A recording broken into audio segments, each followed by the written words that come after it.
Welcome everybody. This is Hat Week Australia and it's our first Hat Week, and Kim and I are the organisers. Kim's done all the work. I'm just coming in on the gravy train. I'm glad you're all here. This is the first morning tea and we have the workshops have all kicked off today. So we have a workshop across the road over here, and there are workshops going on in every state in Australia virtually. So glad you're all here, and I'm going to just do a quick demonstration of a few things that we're running in the workshops and some new materials.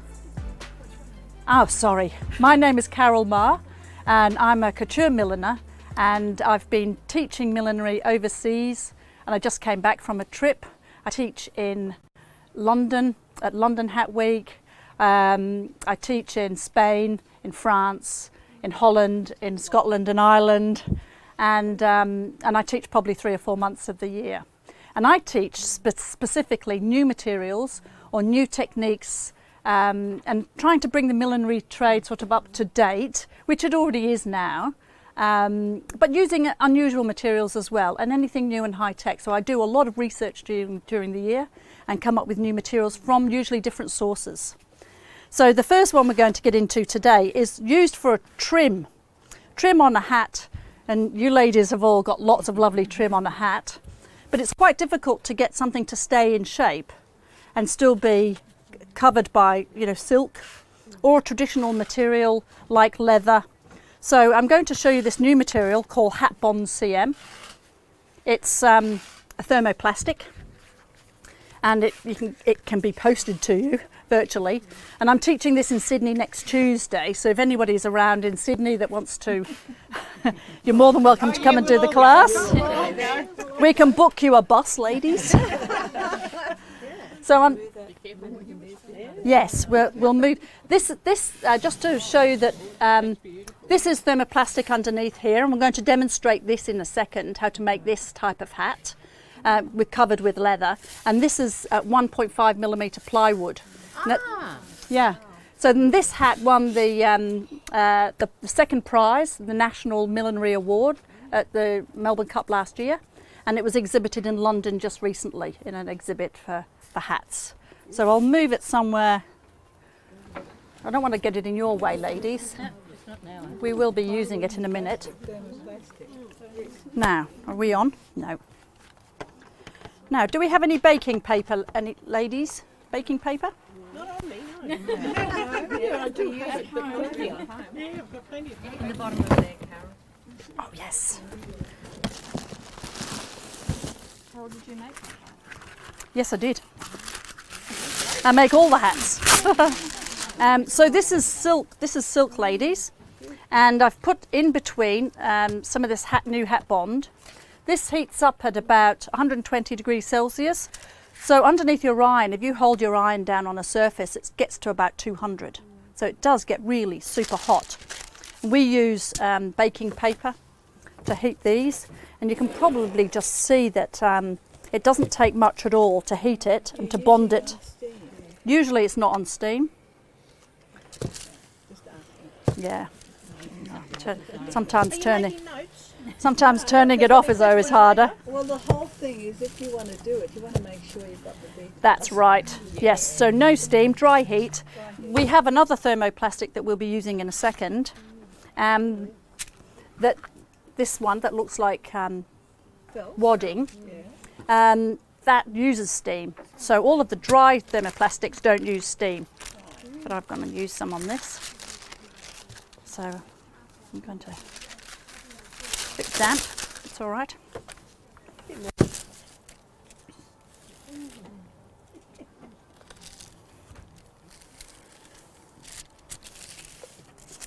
Now you can tell when it's starting to bond. I might need to use a different piece because I use steam on it. Turn the iron up might help too, wouldn't it? Right, so what we're trying to do here is to bond both materials together and then bond the last piece of material on top. If I'd put the other piece of material straight on, it would have burnt the outside material before it was hot enough. And normally you would have ironed these beforehand, the bits of silk. I'm going to show you quickly with leather as well, so you can see how it bonds really well to both. Now, even if you're not making hats, ladies, you know, some of the things that you do with trim, or you can use this material. A lot of the theatrical people use it for costumes, cosplay people use it. So I'm just going to cut a random shape out of here. Cosplay, you know, the costume. I do cosplay. But Oh, right. That's game changing. It really is, yeah. Wait till you see some of the others. Okay, so I'm just making a random shape here. Obviously this could be a flower, or it could be any piece of trim. And I'm going to get you to hold that tight. And I'm going to go abracadabra. No, I'm not.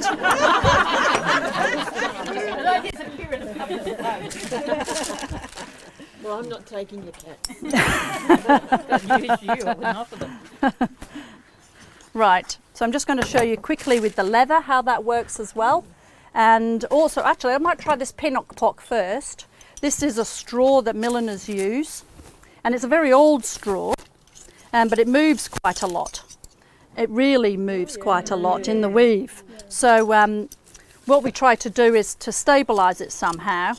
Now I've actually made, using a press, this is how it comes out. And so this has hat bond in the centre, so it stays in that shape. So you get these lovely materials that you couldn't use. I mean, we can actually steam that and make a shape, but it will never stay in a shape like that.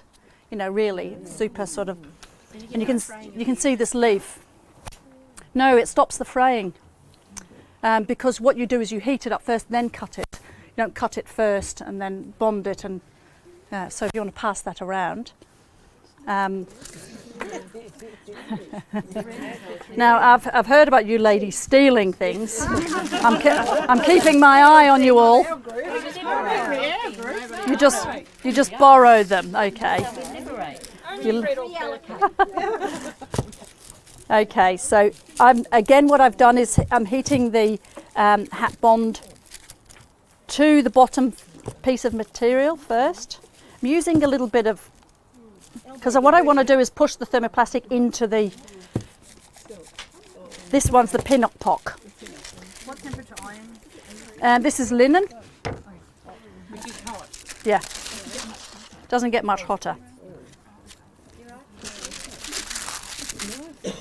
So what I'm doing now is enough heat and enough pressure to push the top fabric into the thermo material as well. What happens with this material, why it's so good, is that it disappears because it's opaque, it goes clear. So it disappears in the fabric. So in the one that you're passing around now, that has, it's silk, it's covered with silk back and front. You can't even tell that there's anything in it. It's the same principles as double-sided violin then, really? It's exactly the same, only this is thermoformable, holds its shape. Yeah.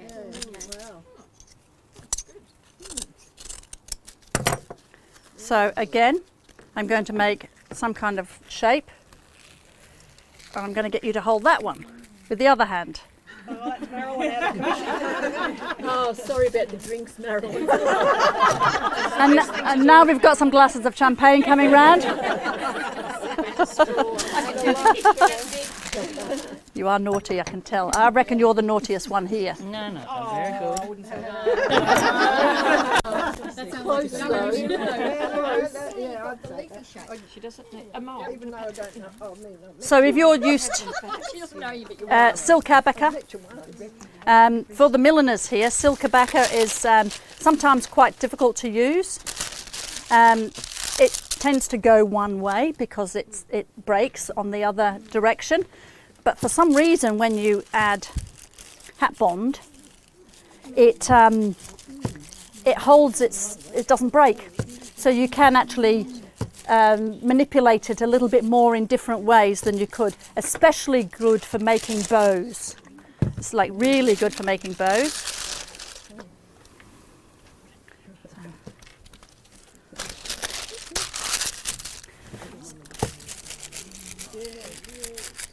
So you see, this takes no time, and these are just little scraps. If we were actually making something, you know, a bow that we'd actually cut the material to fit and everything else, then it would be. So you can see this is now quite. So bows are fabulous. It still won't bend certain ways, but and especially if you're doing a bow and you leave the ends on that hasn't got the thermo in, it's even better, and then you can fray that off at the end, so you get a really nice, and it holds its shape. When you're making a bow, if you pinch it, then it will actually stay pinched in the middle. You know how you would make a normal bow on a hat.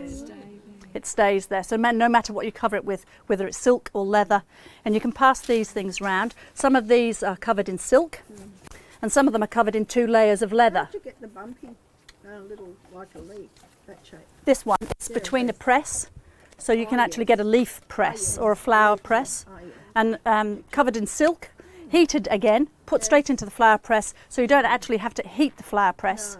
You heat the fabric, put it in the press, and then cut it out. If we did like a metal flag and you put the plastic over the top of that, could you use like a hairdryer? Yes. Yeah. You can let go of those now. You've done a sterling job. So now you can see that it's held the shape. And even if I open it out and turn it inside out, it still holds the shape. So this is just a demonstration of not the shape that I'm showing you, but the fact that the material does that. You can make fabulous lilies with this. If you're not happy, Really. can you reheat it? Yes. So I'm not happy. I'm flattening it out, putting it between 2 pieces of baking paper and ironing it again. Try not to burn the silk though, so turn the iron down. Turn it down and iron a bit longer. All right. So you can see with these pieces going round, and even if you're making flowers, you can start to see how you can get a nice shape and it will hold that way. This one is 2 layers. There's lots of different, see this one we've just done, how incredibly stiff that is now. This makes fabulous bows as well. And just those things on a hat, lots of these, all different sizes, make a fantastic trim. Right, so that's hat bond. That's gone on probably a little too long. Can I have that one that you've just done, the pink, this one? Yes? That one that, yeah. I'll have a look. Yeah. Have a feel of that, because you'll really feel how Quite warm. Yes, yeah. And it really holds its shape. Right, so we're going to quickly look at this one. This is Foss shape, and this is new black Foss shape. It's 400, and there's white Foss shape 300 and white Foss shape 600. The 600 is too thick for millinery. Takes too much steam to get through it. Is this on? It should be. We switched it on the other side. Turned it off. So. Did she turn it off? Yeah. Okay. It won't take a minute. So if I'm not familiar with that, what is it made of? It's a polymer, and it has thermoplastic beads embedded in the polymer. It's non-toxic. Any of the thermoplastics that I use, the first criteria is that it's non-toxic. Whenever using any plastics in your own workroom, you should always have open windows, breathing apparatus if you think you need it. But I've actually studied all of the spec sheets on these, the safety data sheets, and I'm quite happy to use them myself. But you know, it's up to you. Get the safety data sheets from the company, and you know, all safety precautions. So this is a non-woven material. It looks like wadding, and when it comes in white, quite often you'll stack it in the corner and then go, oh God, which one was the wadding and which one's the thermoplastic? But it's a fantastic material. It moulds to any shape. And we use steam on this only. We can use a heat gun to heat it as well, but it's better in this instance with millinery to use.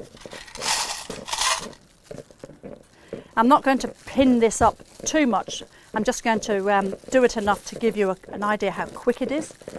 When making a foundation out of this material, this is made by Wonderflex, by the way, a company from the States, and it's available here, and you can get it in white. And the only reason you would have the white or the black is if you were making a base for something. I've quite often just make it in the black and it ends up looking like felt anyway. You can't get it in red just yet.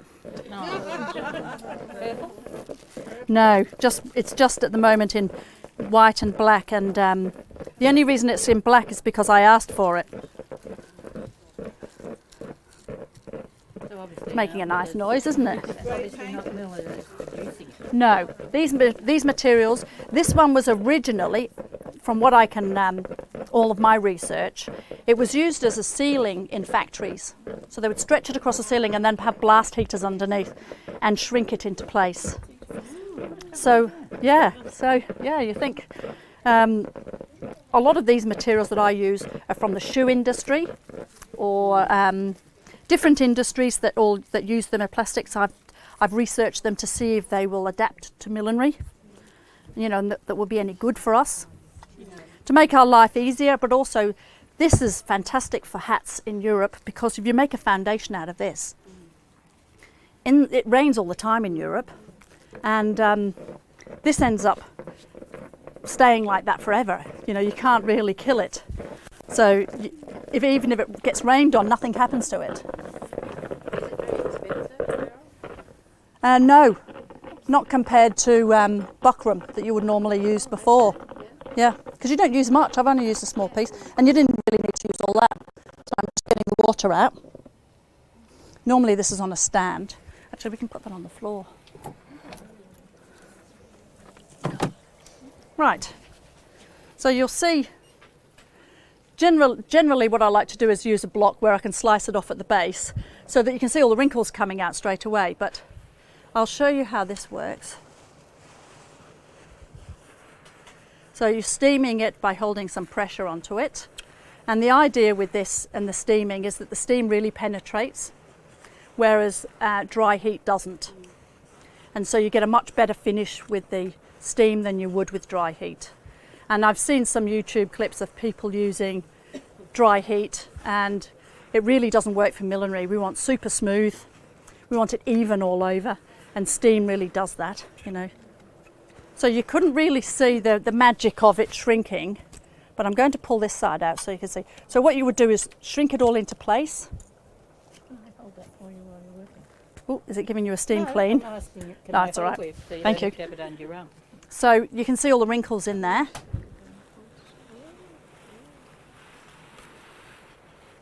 They're coming out.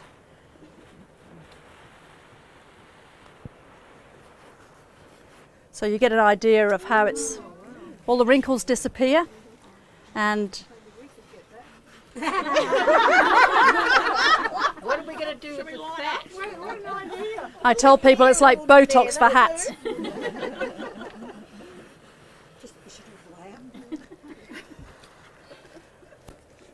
Could you hold that for me now, madam? Yes. Thank you so much.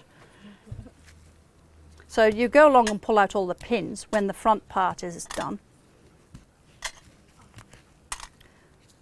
And it's black. The black Foss shape is not as responsive as the white. The white is much more responsive, but this is good for, you need a black base.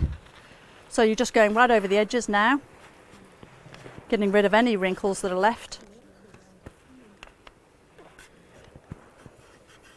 And you make sure that you've gone over every inch quite firmly with the gun, because that sort of sets it. You can actually use the iron with steam on it afterwards, but it doesn't deliver enough steam localized, like these holes I really push in. You can get handheld garment steamers that you can use, as long as it doesn't have ridges on it, because that leaves the imprint of the ridges. So if I was to cut this off now, normally leave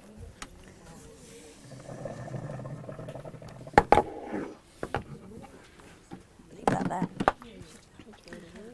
So generally what I would do is to get a knife and to cut that right the way along the outside, and then just lift it off, and you have a complete, but it's a bit too hot, a bit too warm just yet to do that. So I might leave it aside and see if one of the staff has got a knife that we can cut it off. Actually, if you go over to my room on the ironing board, there's a knife on there, or near the table. We can cut it off in a minute. Right, there's also a product called Warbler. This is called Black Art, Warbler's Black Art. This hat here was made using that, and the base. So it's quite rigid, it's a thermoplastic again. The leather was embedded into it, so this is laser cut leather, laser etched and laser cut leather. And the class for that is happening at the moment, and it's also on Sunday in Sydney.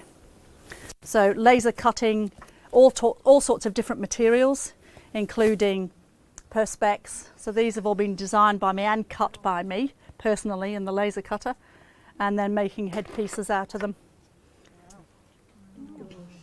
as well as lots of other different materials as well. So this one is laser cut, designed and cut by me on the laser cutter. It's 1.5mm plywood over a leather and foss shaped base. So this foss shape that we've just used, you can see that this hat is made using that technique underneath and then covered with leather. And it gives you a really super fine surface. So when you pull the leather, thank you, when you pull the leather over it, it stays really super smooth. Yeah, it's quite nice, isn't it?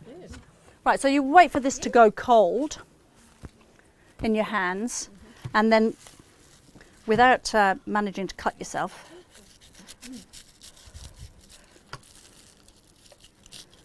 So if you had a cold water dye, could you dye the white one of those? yes, you could. Yeah, and then when you heat it up to, you know, when you heat it to set it, as long as the dye sets with that, it would work. Yeah. You can also spray it with Design Master, so you can actually colour it using a floral spray, you know, florist spray. Right, so we're getting a button off. I normally would spend about 5 minutes doing this, you know, with the steamer, so it's not going to be perfect, but it's quick enough to show you. It's quick enough to show you.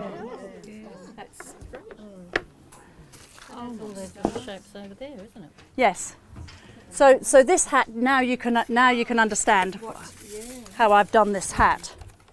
So you can see now the shape of this hat. So the foss shape underneath, and what I've done is, when I've taken it off the block, it's not this block obviously, taken it off the block, then I've put it back on the block after I've cut it, and then I've blocked the leather straight over the top of the foss shape.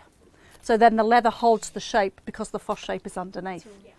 And then I've blocked straw cloth underneath to give it a nice finish underneath. Do you have to steam leather, or does it just stick? No, you can wet it, you dampen it. So you would dampen it on the back, just on here of the leather, and then you would stretch it over. And a quick lesson in leather. That's the back of the sheep, and the belly of the sheep is around here, and the legs are over here. The stretchiest bit is in the belly, because the belly has to stretch to eat food. So sometimes if you're stretching it over a hat block, the stretchiest bit might be that, or it might be over here somewhere. You have to trial it and see where so if you're using red leather, I use red leather all the time to make really nice little hats. Okay, so getting back to this is now Warbler's Black Art, and it ends up looking like leather at the end. I'm not going to block this. This is basically blocked into 2 discs and then put together. So you can see 1 disc, 2 discs, and then this one on the back, a hole was cut out, and that's placed in and then sewn inside.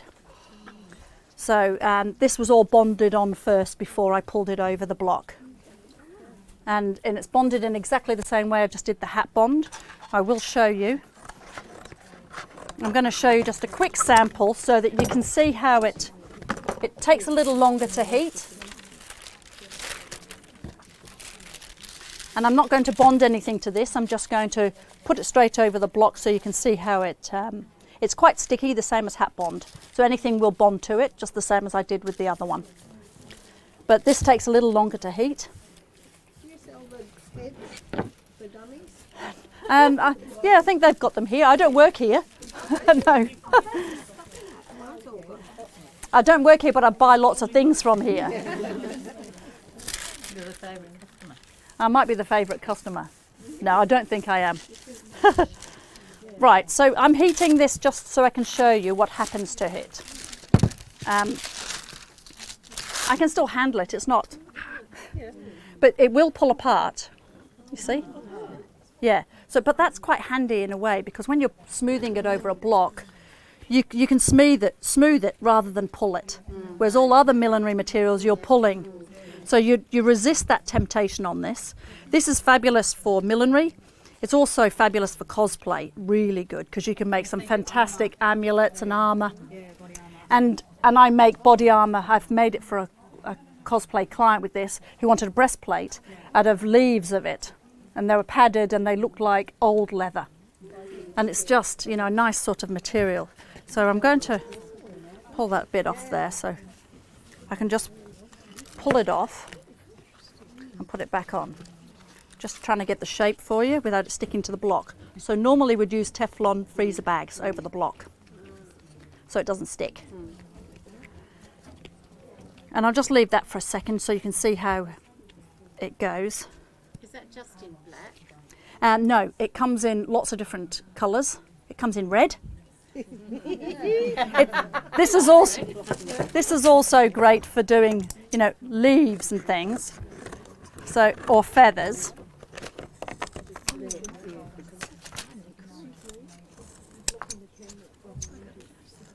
So you can see here what I'm doing. I'm making a feather. And imagine this, if this was in red, ladies. Oh, we are. You're already there, I know, I can tell. Can it hold bling? Yes, it can. And generally when I do this, I will cover it with a leather first and then cut it out. So bond it together and then cut it out. Hello, we're back. And which did you use to bond it, Carole? I would bond leather onto that, back and front. With Say nice red leather. And this is the stick straight. this is the what? Yes, it sticks back and front. Yeah, vinyl's really good because it's quite stretchy. So pleather or leather, and then you can see what it goes like leather, and you can start to turn it, and it starts to stay there. With open fronds, you just move them around, and if it goes cold, and you haven't set it yet, you just heat it up again with a heat gun, and it will hold its shape. So when this goes off, it'll stay in that shape. And especially if it's covered with leather, it doesn't stick to itself.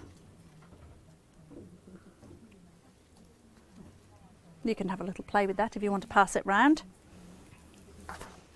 There's also some Design Master sprays. There's one in gold. There you are. Just put it on the black. Well, I designed it. Yes. There's some Design Master in gold and or pewter, and if you spray it into a cup and then with a tissue wipe it on, it ends up looking like old leather that's been burnished with gold or something like that. And with studs on it, you can spray paint it, you can sand it, you can cut it, you can sew it on the sewing machine, you can sew it with a needle. And if you wanted to sew it with a needle, you just literally get a little tea candle, a leather needle, heat it up with pliers and poke all the holes in it and then sew it with a normal needle. So it's fantastic stuff.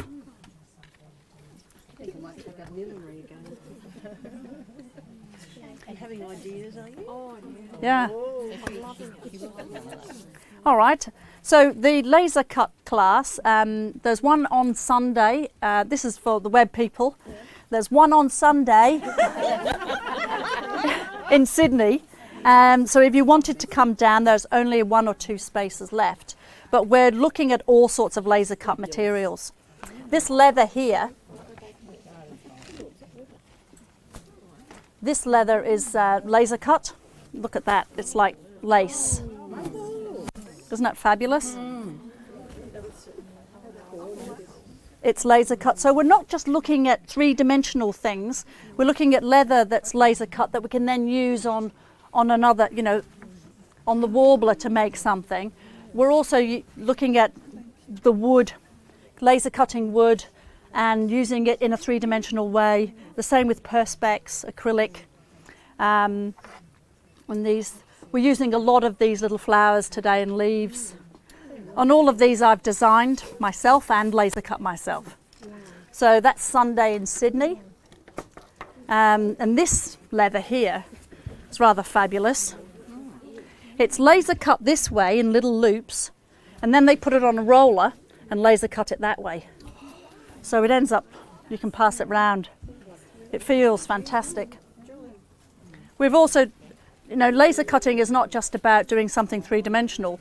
We also laser cut lots and lots of leather, like these flowers, and then build them up into big flowers. And then we can also paint them with a Powertex or something like that and keep the shape on them. All right.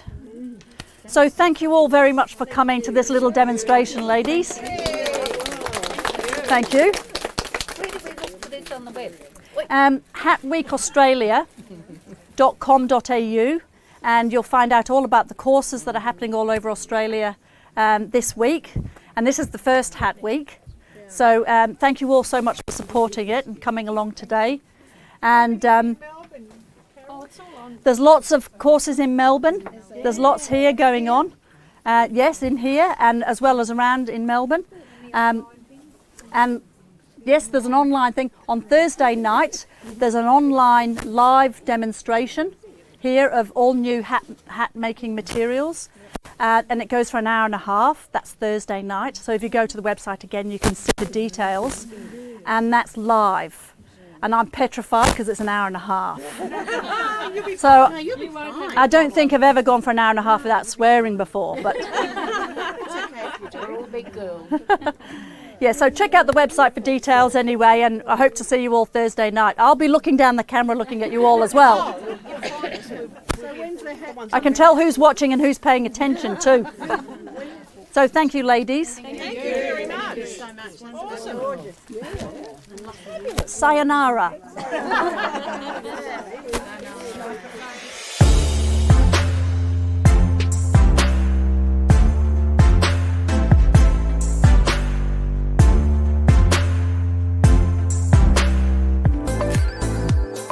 As a milliner, it's really important to have good quality and a wide range of materials because we're all using similar materials and we all want to differentiate ourselves. I really like doing business with House of Adorn because their staff are very friendly and there's a lot of great product in the shop. So if I am stuck on a particular material or I'm not sure what is going to work, I can get on the phone, I can talk to the girls and say, look, this is what I need really urgently. And I know that I'm going to get that order the very next day.